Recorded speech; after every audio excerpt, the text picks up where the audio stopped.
오늘 말씀은 태어날 때부터 맹인이었던 사람이 예수님을 만나서 그 눈을 뜨게 되는 사건을 우리에게 들려주고 있습니다. 우리가 읽은 본문 앞에 6절과 7절에는 이 기적의 현장이 기록되어져 있고, 그리고 8절부터 우리가 함께 방금 읽었었던 이 본문의 내용을 지나서 9장의 마지막에 이르기까지 이 사건을 둘러싸고 있는 사람들의 그 관계들 속에 나타나고 있는 갈등과 그 관계들의 변화가 어떻게 나타나고 있는가를 우리에게 보여줍니다. 오늘 본문의 핵심 사건은 맹인이 눈을 뜨게 된 기적이지만, 이 사건은 다른 기적들과는 달리 왜 이 기적이 특별히 이때의 맹인에게 필요했었는지, 그리고 하나님께서 이 기적을 통해 드러내시고자 하셨던 하나님의 뜻은 어떤 것인지를 9장 처음부터 마지막까지 전체에 걸쳐서 기록을 하고 있습니다. 그래서 오늘은 우리가 본문을 9장 13절에서 34절까지만 중간 하반부의 내용만 우리가 읽었지만은 오늘 설교는 9장 전체를 배경으로 함께 나누도록 하겠습니다. 우리 함께 9장의 3절 말씀을 같이 읽겠습니다. 예수께서 대답하시되 이 사람이나 그 부모의 죄로 인한 것이 아니라 그에게서 하나님이 하시는 일을 나타내고자 하심이라. 아멘. 오늘 우리가 읽은 이 말씀은 오늘도 예수님을 믿는 사람들에게는 이와 같은 기적은 일어납니다 라고 하는 기적에 대해서 우리에게 말씀하고 있는 것이기보다는 맹인을 통하여서 사람들에게 보여지는 하나님의 역사가 무엇인지, 즉 신체 장애로서의 맹인이 아니라 영적 소경, 아담과 하와의 그 타락 사건 이후로부터 영적으로 모든 시력과 이 감각들을 잃어버린 영적인 소경일 뿐만 아니라 하나님을 아예 보지도 못하고 느끼지도 못하는 영적인 코마 상태에 있는 오늘 이 시대를 향하여서 하나님을 느낄 수 없게 된 이 시대를 향하여서 나타내고 있는 하나님의 말씀이라고 하는 것입니다. 그래서 요한복음은 빛으로 세상에 이 땅에 오신 예수님을 이야기하고 표현을 하는데, 요한복음 1장 5절에는 이 땅에 하나님을 느끼지도 보지도 못하고 있는 영적 소경과 영적 코마에 있는 이 세상의 증상에 대해서 이렇게 기록합니다. 빛이 어둠에 비치되 어둠이 깨닫지 못하더라. 저희 아이들에게 몇 개월 전에 캠핑을 한번 같이 하고자 하는 그런 마음에 그 플래시라이트를 사줬습니다. 아이들 한 명 한 명에게. 근데 이 플래시라이트이 아이들이 언제 필요한지를 너무 잘 아는 거예요. 낮에는 아버지 어머니 오늘 밤 되면 우리 그 라이트 키자고 그렇게 이야기를 하고, 이제 밤이 되면은 한 아이가 대표해서 온 집안에 불을 다 끄더라고요. 그러고는 라이트 어딨냐고. 이 빛이 언제 그 영향력과 그 기능이 극대화되는지를 알고 있는 것이죠. 그런데 하나님께서 보셨던 이 타락한 세상, 이 세상은 하나님이 보시기에 어둠인데, 어둠 가운데 예수 그리스도가 나타나 그리스도가 빛으로서 존재하고 있음에도 이 어둠이 깨닫지를 못하고 있다라고 말씀합니다. 그것이 이 말씀이 기록되었을 때의 시대의 모습뿐만 아니라 오늘도 동일합니다. 예수님이 이 땅에 오셨지만, 그토록 메시아를 기다렸던 세상이지만 당시의 사람들은 그 메시아 예수 그리스도를 알아보지 못했다는 것입니다. 이것이 바로 타락한 인류가 영적인 코마와 영적 소경 상태에 있는 그 증상을 보여주는 것입니다. 그런데 여전히 기적의 사건 속에서 기적을 나타내는 예수가 그들의 눈앞에 있지만, 사람들은 예수님에 대해서 들었었고, 그리고 자기들이 들었던 그 예수가 자기들 눈앞에 지금 다가와 있는 그 사람이라고 하는 것을 알고 있지만, 사람들은 여전히 예수가 하나님의 아들, 그들이 그토록 기다리고 있었던 메시아라고 하는 그 사실을 깨닫지를 못하고 있습니다. 이와 같이 가까이 있어도 눈앞에 보여도 영적인 소경인지라 예수님을 알아보지 못하는 이들의 영의 눈을 뜨게 하기 위하여서 예수님은 태어날 때부터 맹인이었었던 이 사람을 먼저 찾아가시고 그에게 일어나는 일을 통하여 세상을 향한 하나님의 뜻을 나타내시고, 오늘 우리들에게도 동일한 하나님의 마음을 오늘 말씀을 통해 들려주고 계시는 것입니다. 태어날 때부터 맹인이었던 사람, 당시의 사회의 그 사람들은 병이나 갑작스러운 변고나 장애, 사고가 일어나게 됐을 때 그 모든 정상적이고 평안하지 않은 이러한 모든 일들을 이해하기를 그것은 하나님이 보시고 여전히 회개하지 않고 있는 그 가문 또는 그 사람에게 죄가 있기 때문에 저와 같이 되는 것이라고 규정하였습니다. 그래서 죄에 대한 하나님의 심판이라고 장애, 사고, 급작스러운 돌연사를 생각했던 것입니다. 그래서 오늘 본문의 9장 2절과 34절을 보시게 되면 제자들이 예수님에게 그 소경에 대하여 묻는데 2절에 보시면은 이 소경에 대한 질문이 이렇게 되어 있습니다. 저 사람이 맹인으로 태어난 것이 누구의 죄 때문인 것입니까? 저 맹인의 죄입니까? 아니면 부모의 죄입니까? 그러니까 결국은 이 눈을 보지 못하는 이 증상, 이 장애 자체가 죄 때문이라고 이렇게 생각을 하고 있습니다. 오늘 본문의 34절은 또 이런 얘기를 합니다. 바리새인들이 맹인이었던 이 사람을 향해서 내가 온전히 태어날 때부터 맹인이었던 내가 이렇게 그를 평가하지 않고 태어날 때 죄 가운데 났다 이렇게 얘기합니다. 이 사람은 태어날 때부터 맹인이었던 것이 맞습니다. 그리고 그러한 사회적인 인식 속에서 이 사람은 자기와는 전혀 관계없이 태어날 때부터 시력의 장애를 가지고 있었던 것이 사람들에게 죄의 심판물인 것처럼 멸시당하고 정죄당하고 취급당하였습니다.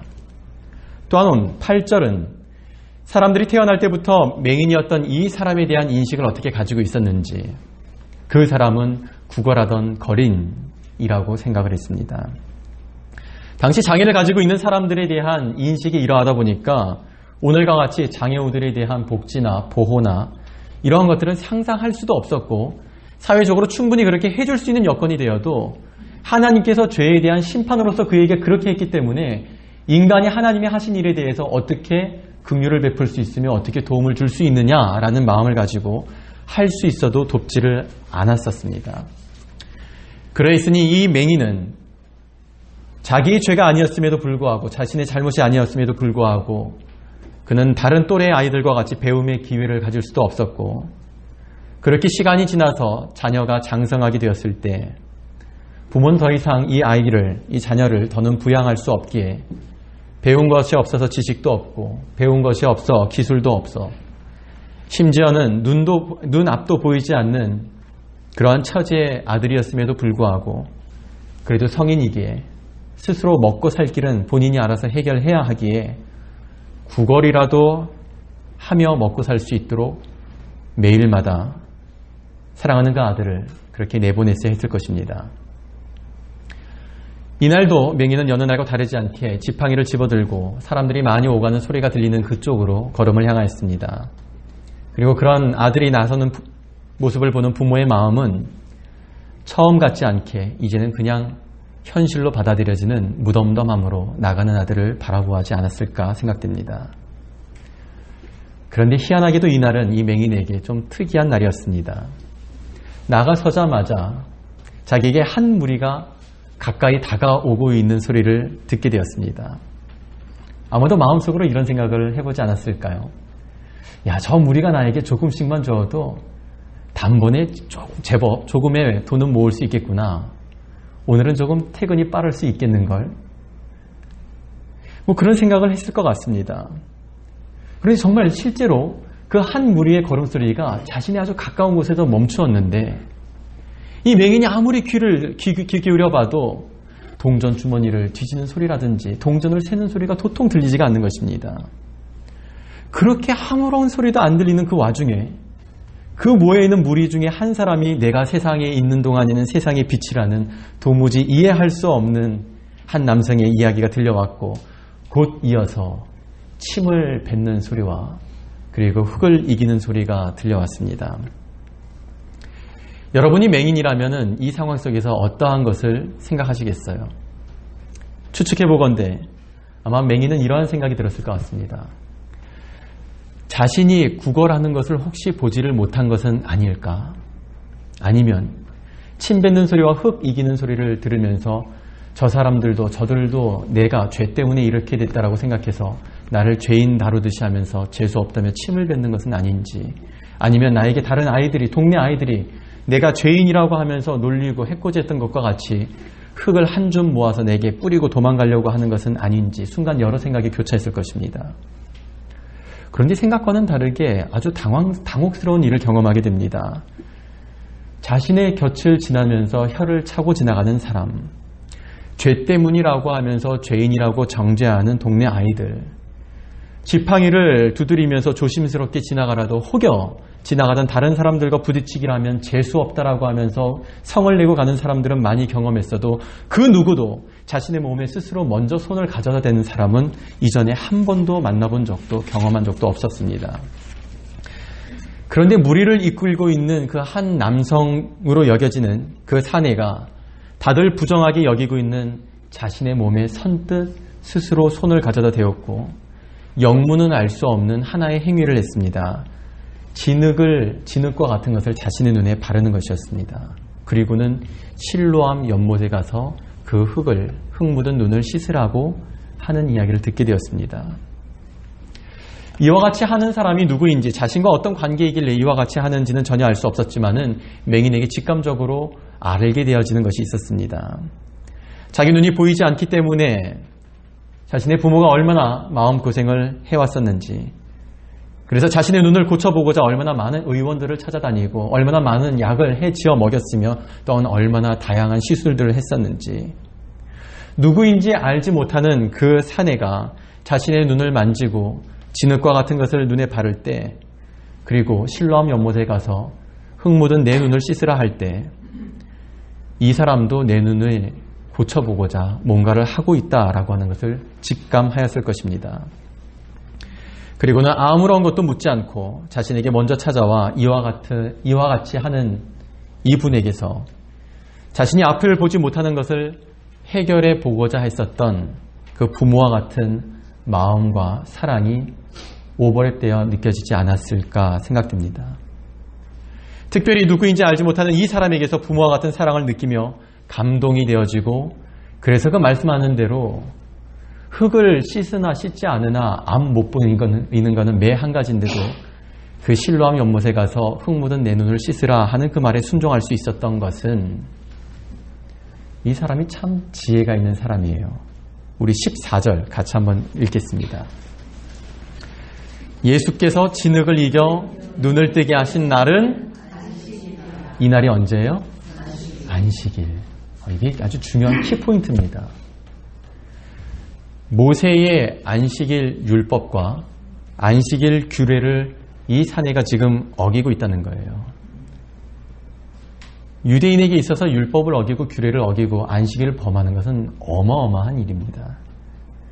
그런데 자신을 위해서 이 일을 하고 있다는 것은 자신 앞에 서 있는 이분이 다른 어떤 것도 개의치 않고 나를 지금 중요하게 아주 여기고 있다라고 하는 것이며, 그 사람이 나에게 집중을 하고 있는 것이고, 자신을 향하여서 그분이 마음을 쏟아내고 있다라고 하는 것을 충분히 나타내고 있었던 것이고 알 수 있었습니다. 그리고 그것이 꼭 자신의 아버지의 어머니와 같은 마음으로 그에게 와 닿았으며, 그리고 그것이 사랑에서 비롯된 행동이라고 하는 것 또한 알 수 있었습니다. 유대인들은 율법을 지키는 것을 목숨과 같이 했습니다. 사실 율법은 하나님께서 은혜로 백성 삼아준 하나님의 백성들에게 주신 하나님의 명령이었지, 율법을 잘 지키면 하나님의 백성이 되는 것이 아니었습니다. 그럼에도 불구하고 이 바리새인과 서기관들은 율법을 지킴으로 하나님의 백성이 되는 것으로 가르쳤고, 그래서 하나님께서 은혜로 주신 은혜를 풍성히 누릴 수 있는 이 율법을 통해 하나님을 풍성히 누릴 수 있게 하는 그 기쁨을 누리게 하는 것이 아니라 지키지 않으면 안 되는 무거운 짐으로 만들어버렸었습니다.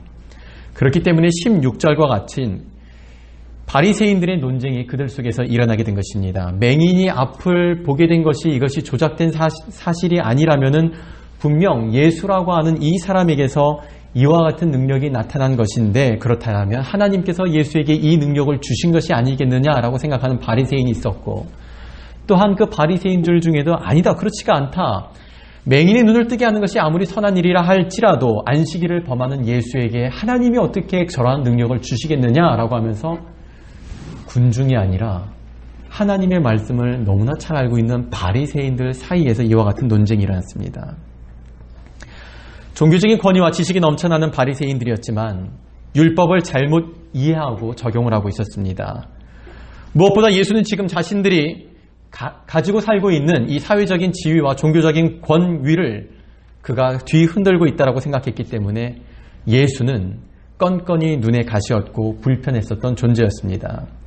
그래서 그 예수를 궁지로 몰아버리고 싶어서 22절과 같은 결의를 바리새인들이 하고 온 유대 백성들에게 공포하였었습니다. 22절 중간 이유를 한번 보시기 바랍니다. 이미 유대인들이 누구든지 예수를 그리스도라 시인하는 자는 뭐 하기로 결의하였으므로요? 출교하기로. 이 유대 사회에서 출교한다라고 하는 이 징벌은 유대인이 유대 사회로부터 버림받게 되는 것을 의미하는 것입니다. 그의 가족과 그가 평생 살아왔고 앞으로 살아가야 하는 공동체로부터 버림받는 것, 그리고 이방인과 같이 취급당하여서 사람 존재로 사람 취급받지 못하고 모든 사회적인 권리를 박탈당하는 것이 바로 출교입니다. 그래서 유대인들에게 있어서 이 출교는 마치 하나님으로부터 쫓겨남을 당하는 것과 동일한 것으로 여겨졌기 때문에 출교라고 하는 이 징계는 유대인들에게 있어서 아주 엄한 벌 가운데 하나였습니다. 그런데 여러분의 이웃과 가족 중에 혹시 태어날 때부터 맹인이었던 형제나 이웃과 친지가 있는데 어느 날 갑자기 이 형제의 눈이 떠지게 되었다라면 이것이 얼마나 놀라운 일이며 이것이 얼마나 동네와 가족의 경사이겠습니까? 그러나 이날 맹인이 눈을 뜨게 된 이 사건은 그렇지를 못했습니다. 눈이 떠지게 된 이 맹인에게만 가슴 벅찬 감격이 있었지 그 외에 다른 모든 사람들에게는 그 마음들이 강팍하기가 그지없었습니다. 먼저 사람들은 이 놀라운 일을 함께 기뻐하고 경이로워하지 않고 오히려 드디어 이제 눈을 떠 세상을 처음 보게 된 이 사람을 예수를 그리스도라 시인하는 사람은 출교하겠다라고 결의한 바리새인들에게로 끌고 갔습니다. 이것이 바로 눈을 뜨게 된 맹인을 대하는 사람들의 첫 번째 태도였습니다. 사람들은 이러했었고 그의 부모는 늘 자녀에게 마치 자신들의 죄 때문에 이와 같이 된 것 같아서 미안한 마음과 아픈 마음을 가지고 살아왔는데 눈을 뜨게 된 것으로 인해 감격과 기쁨을 누릴 여유도 없이 이 부모는 바리새인들에게 호출되었습니다. 그리고 오늘 우리가 본문을 읽어서 아는 바와 같이 그리고는 출교에 대한 압박을 받게 됩니다. 그때 이 부모는 어쩌면 차라리 아들이 눈을 뜨지 않았으면 더 좋았을 것을 하는 그런 원망이 있었을지 모릅니다. 또 다르게는 어쩌면 저놈은 왜 눈을 떠서 하필 눈을 떠도 예수라고 하는 사람을 만났단 말인가? 평생 마음 고생시키더니 이제는 더 큰 짐을 우리에게 왜 이렇게 지우고 있는가라며 오히려 아들을 탓했는지도 모르겠습니다. 제가 이와 같은 추측을 하는 것은 바로 바리새인들이 그 부모를 추궁할 때에 그들이 이와 같은 대답을 했기 때문에 그렇습니다. 오늘 본문 20절에서 22절까지를 우리 한번 같이 천천히 읽어보도록 하겠습니다. 그 부모가 대답하여 이르되 이 사람이 우리 아들인 것과 맹인으로 난 것을 아나이다. 그러나 지금 어떻게 해서 보는지 또는 누가 그 눈을 뜨게 하였는지 우리는 알지 못하나이다. 그에게 물어보소서. 그가 장성하였으니 자기 일을 말하리이다. 그 부모가 이렇게 말한 것은 이미 유대인들이 누구든지 예수를 그리스도로 시인하는 자는 출교하기로 결의하였으므로 그들을 무서워함이러라. 결국 부모는 이 모든 사실을 전후 과정을 다 알고 있었지만 출교가 두려웠던 나머지 우리와 그라고 하면서 아들과의 선을 그어버렸습니다. 그리고는 그가 자기의 일을 말하리이다. 이것이 우리라고 하는 가족 안에 일어난 일이 아니라 우리와는 전혀 상관없는 우리는 알지 못하는 그에게 일어난 일이니 우리 일이 아니라 그 일은 그 내 아들인 그에게 있던 일이니 그가 당신들에게 말하리이다. 모든 원인과 책임이 아들의 몫이지 우리와는 상관이 없다고 부모는 출교가 두려웠던 나머지 이와 같이 말했습니다. 또한 바리새인들은요, 자신들의 종교적이며 또한 사회적인 지위를 잃을까봐 두려운 마음에 예수를 그리스도라 시인하는 자, 인정하는 자는 출교하겠다라는 결의를 해버렸습니다. 예수님이 맹인의 눈을 고치는 현장을 보았던 사람들도, 그리고 맹인이었었던 이 사람의 부모도 자신의 삶의 모든 것을 잃고 사회로부터 버려지는 것이 두려워 예수님이 하신 일에 대해 그 누구도 용기를 가지고 고백하지 못하였습니다. 그런데 유일한 한 사람, 맹인으로는 태어났지만 이제는 눈을 뜨게 된 이 사람만은 이와 같은 질문으로 바리새인들에게 질문을 하고 대답하며 바리새인들을 당혹스럽게 만들었습니다.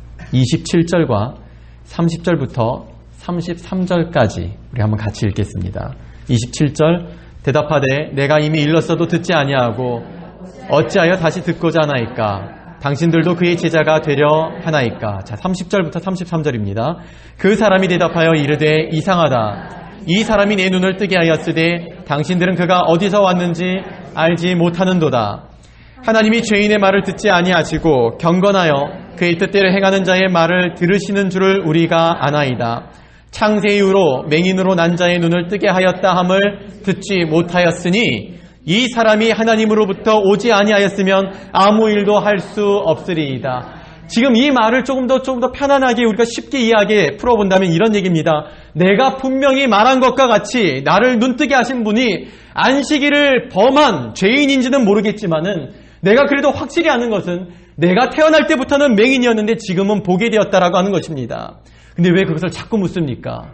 혹시 당신들도 예수라고 하는 분이 나에게 하신 일을 듣고 예수의 제자가 되려고 하는 것입니까? 난 당신들이 하는 말을 도무지 이해할 수가 없습니다. 그렇게 하나님을 잘 안다고 하면서 내 눈을 뜨게 하신 그분의 그 능력이 어디로부터 온 줄을 알지 못한다는 것입니까?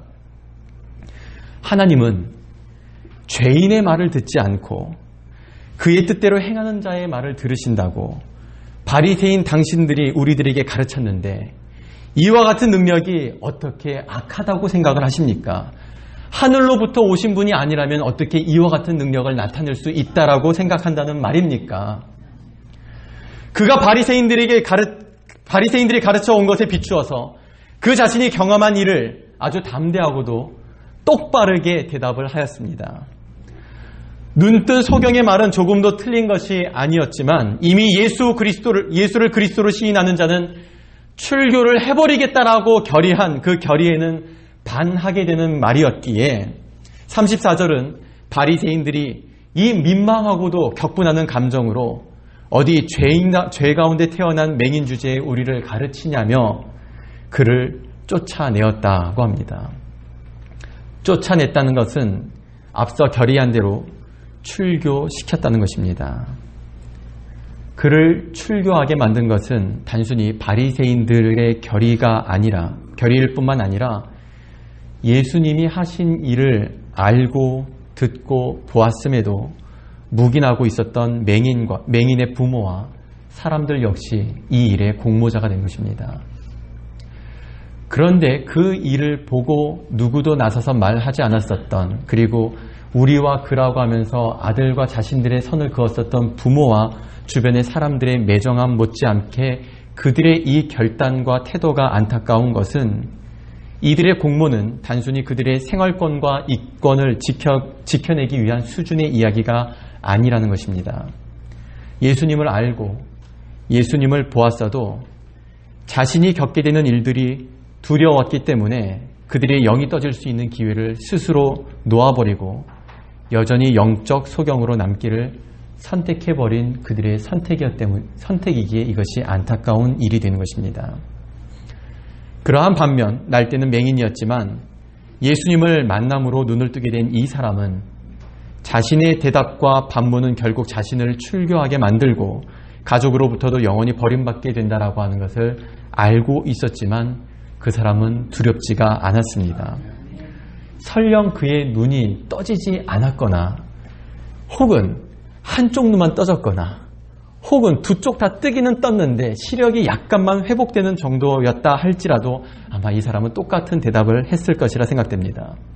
그 이유는 그가 예수님을 만났고 그 예수에게서 느껴지는 사랑과 먼저 다가와서 무언가를 해결해 주고자 하는 그 의지를 경험했기 때문입니다. 눈이 떠진 기적보다 그를 더 감동하게 하였던 것은 그 누구도 청하지 않고 자신이 요청하지도 않았음에도 자신에게 먼저 찾아온 예수님에게서 자신에게 집중하고 있는 예수님의 마음과 사랑이 느껴졌기에 그래서 자신의 육신의 눈보다 그의 영의 눈이 먼저 떠졌기 때문에 그는 그에게 일어난 현상이 무엇이었건 상관없이 아마 똑같은 대답을 했을 것입니다.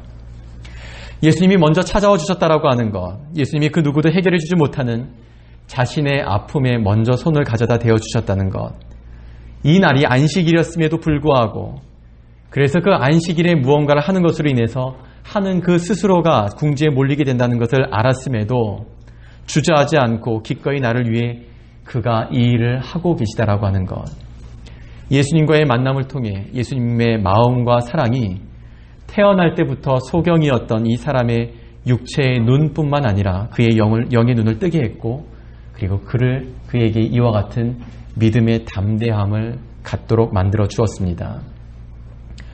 그리고는 이 감동의 스토리는 여기에서 끝나지 않았습니다. 우리가 읽은 본문 이후에 이어지는 말씀을 보게 되면은 예수님을 따르기로, 예수님을 그리스도로 인정하고 제자가 되기로 결단하고 예수를 그리스도라 시인하여 민족과 부모로부터 버림받은 모든 사람들이 그렇게 두려워하는 버림받는 그 죄를 스스로 떠 안아버린 이 눈뜬 맹인을 예수님이 다시 찾아오셨습니다. 사람들은 버리고 모든 관계를 끊어버린 그 사람에게 예수님은 다시 찾아와 두 번째 만남을 가지셨습니다. 이 두 번째 만남이 어떻게 이루어지게 되었는지 35절은 이렇게 기록합니다. 예수께서 그들이 그 사람을 쫓아냈다 하는 말을 들으셨더니 그를 만나사. 사람들은 단순히 출교하는, 쫓아내고 끊어버리는 결의를 하고 행동을 한 것이지만 예수님은 그 결단의 중심에 예수님을 시인하고 그리스도로 시인하고 예수님을 따르기로 결단한 것을 아시고 세상 모든 것 다 내려놓고 공동체로부터 가족으로부터 버림받은 이 눈뜬 맹인에게 드디어 예수님이 찾아오신 것입니다.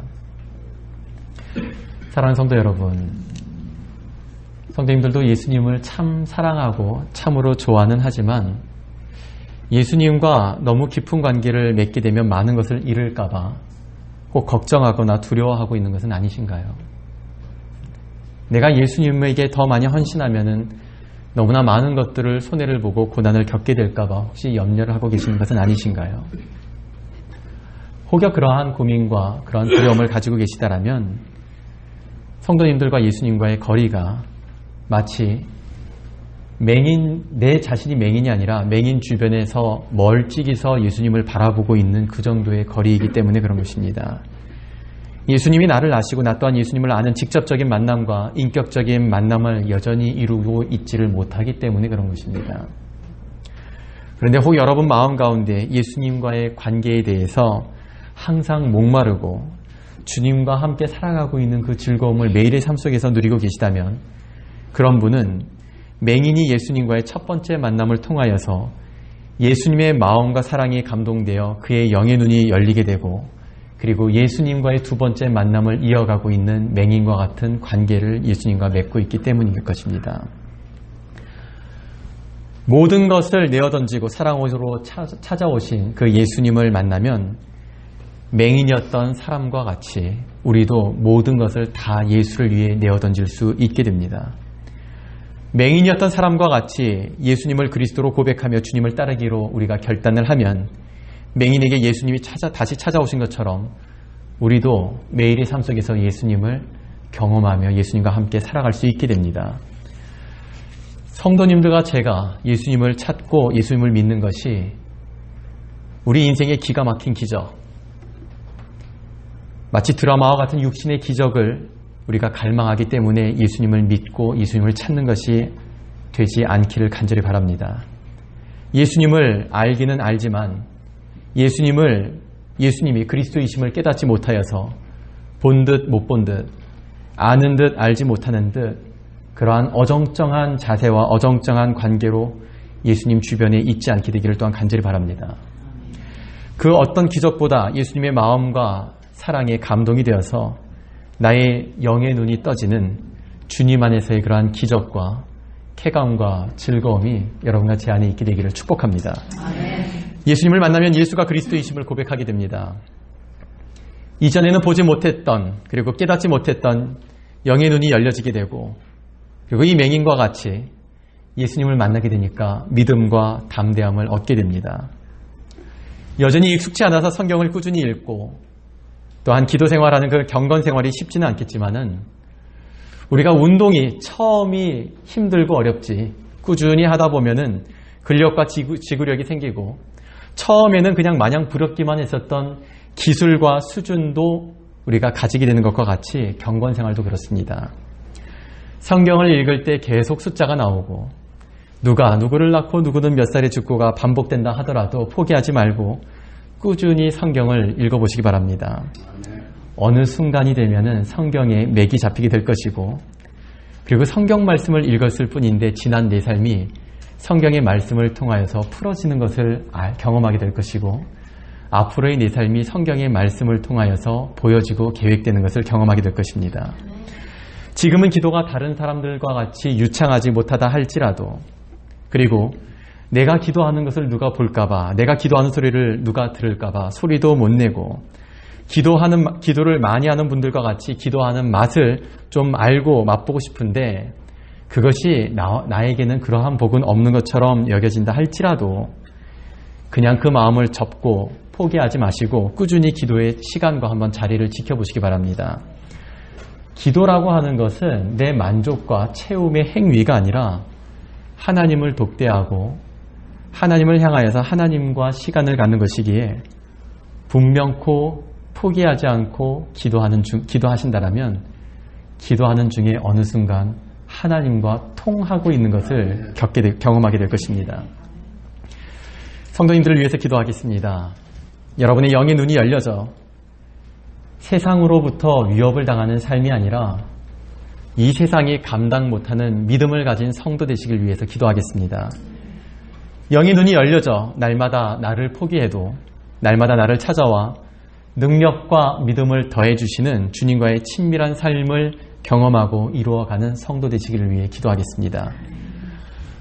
문둥병을 고침받았었던 10명의 사람 가운데 예수님께 돌아와 감사와 영광을 돌린 사람은 단 한 사람밖에 없었다고 합니다. 그리고 성경은 그 사람이 유대인이 아니라 이방인이었다고 합니다.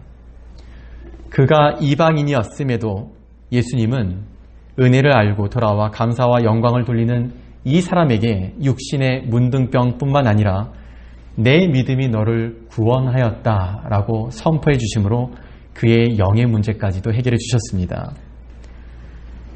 예수님을 아는 것을 믿음이라고 말하기가 어렵습니다.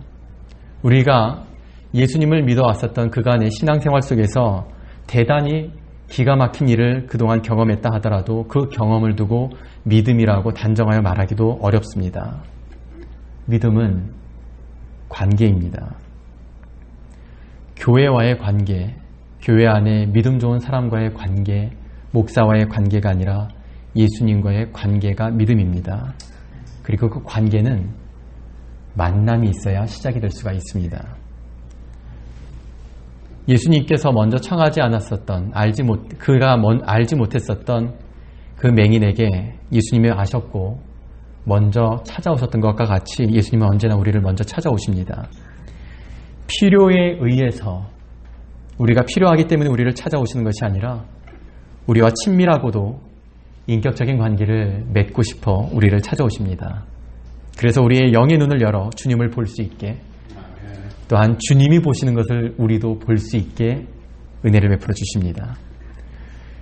믿음이 좋다라고 하는 우리 주변의 어떤 사람들의 그 모습을 답습하려 하시기보다 예수님과의 관계를 더욱 친밀히 더욱더 만들어감으로 여러분 삶 속의 믿음의 표현들이 더욱더 풍성해질 수 있게 되기를 축복합니다. 예수를 나의 구주 삼고 성령과 피로써 거듭나니 이 세상에서 내 영혼이 하늘의 영광 보리로다. 우리가 잘 알고 있는 이 찬송이 그냥 불려지는 찬송이 아니라 여러분과 저의 영의 눈이 열려져서 주와 함께 거니는 이 땅에서의 시간 속에서 하늘의 영광을 보고 하늘의 영광을 누리며 그 영광과 은혜를 주신 하나님을 찬송하고 감사할 수 있는 여러분과 저의 삶이 되고, 또한 이 찬양이 정말 우리 교회 안에서 힘차게 울려 퍼지는 그레이스 뉴욕교회가 될 수 있기를 우리를 구원해 주신 우리 구주 예수 그리스도의 이름으로 축원합니다.